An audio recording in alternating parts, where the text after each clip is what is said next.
Tuesday. Today we are going to do a very special activity sponsored by our good friends at Delta Dental of Arizona Foundation. We love them. Thank you guys. Now we're going to make some elephant toothpaste. What? Elephant toothpaste? Yeah, and I'm going to learn right along with you. Now, included in the post with this video, you'll find some directions so you can go over those and do it right along with us. All right, let's go over some supplies that we'll need. We'll want a big open space. It might get a little messy, so be prepared for that. We also need a bottle, so a 16-ounce soda bottle or water bottle, just an empty bottle that's cleaned out. We also need half a cup of hydrogen peroxide. This is where your grown-ups are going to come in because we want them to do this part because it's hydrogen peroxide. Now, Miss Holly has 3% hydrogen peroxide. You can also use 6%. You can get that at like a beauty salon or beauty supply store, and that will make the reaction so much bigger. But 3% that you get at your regular stores, that works just fine too. All right, we'll also need some yeast. Yes, some dry active yeast. We need 1 tablespoon. Now we have these little bags here. Sometimes they come with 1 tablespoon just perfectly in the bag. So make sure you read the back and see how much is inside. We used a couple, poured it in the bowl, and already measured it out. So there's our 1 tablespoon of yeast. We also need 3 tablespoons. Here's my other tablespoon. 3 of those of warm water. Warm water. Yeah, so you get some warm water from your sink, or you could heat it up in the microwave. Make sure you use your grown-ups help for that one too. Okay, we also need some dish soap. So that soap that you use to wash those dishes nice and clean, we need a little bit of that. Not too much, about a tablespoon.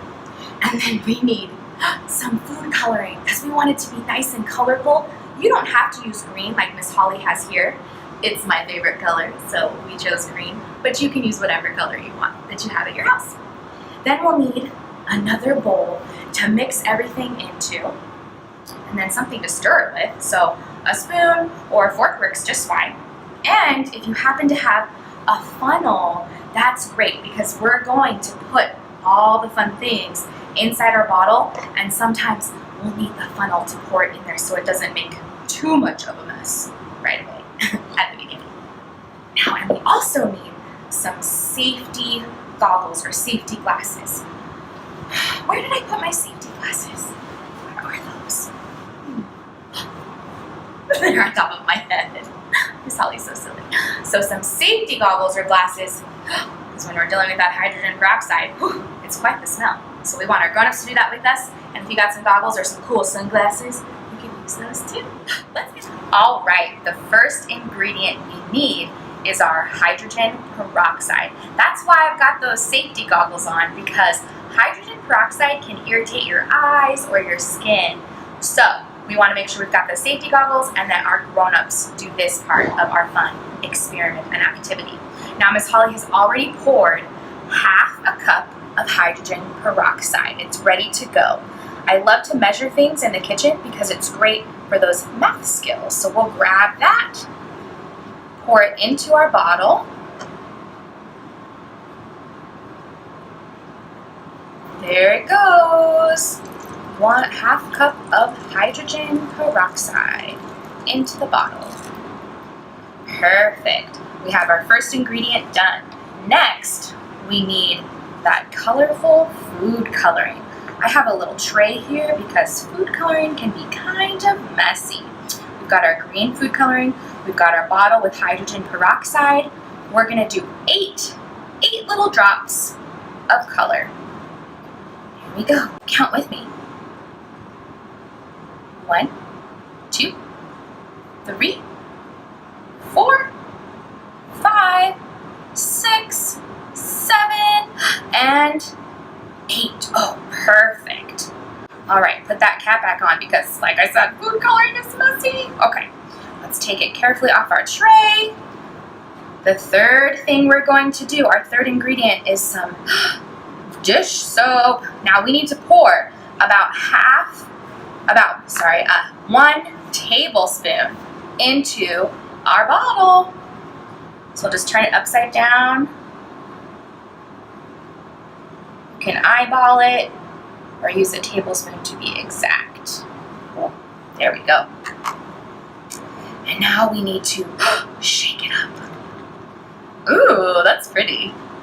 That's a really pretty green color, huh? All right, we're gonna set our bottle aside with our peroxide and our food coloring and our dish soap. We're gonna set that aside, and now we're going to use the yeast. So we'll have another separate bowl or a small cup. We need 3 tablespoons of warm water. So I have some warm water here. We're gonna do 3 of those. 1, count with me. 2, and 3. 3 tablespoons of warm water.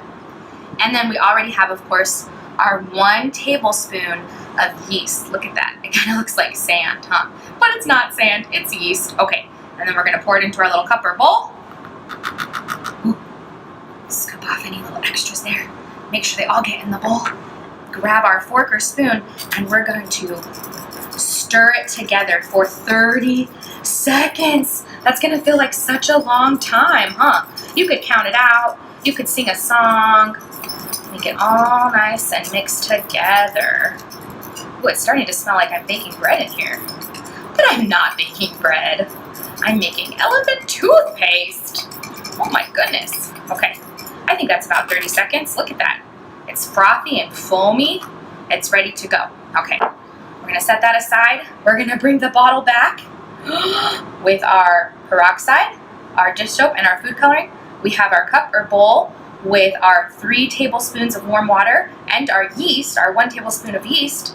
If you have a funnel, grab a funnel, put it on your bottle, and this is where the adventure starts. All right, we're going to pick up our bowl or cup full of our yeast mixture, and we're going to pour it into the bottle, and we're going to see what happens. We're going to see how the 2 react. Okay, here we go. Let's see. Oh my goodness! Look at that!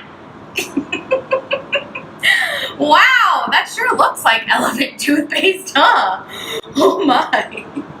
Oh, that was quite the reaction, wasn't it? We saw some elephant toothpaste shoot up to the sky.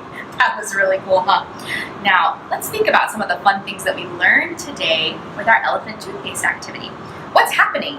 We saw lots of foam, right? Lots of bubbles shoot up from the bottle when all the ingredients combined. Every single bubble here that you see has oxygen inside of it. Every little bubble has tiny little bubbles filled with oxygen. And the yeast that we poured from our little bowl here, when we poured that into the mixture, it takes the oxygen from the hydrogen peroxide, and it works really, really, really, really fast so that it makes lots and lots and lots of tiny bubbles, and we see that foam shoot up. Isn't that really cool? Science is really fun. Ooh, now, did it feel a little warm when you were holding onto the bottle, or did you feel that it was a little hot? That's because it was an exothermic reaction. That means it was a chemical reaction that produced heat with those ingredients. How cool is that? Science is so fun. Now, the biggest question I have here is, why do we call it elephant toothpaste? Do you have some ideas?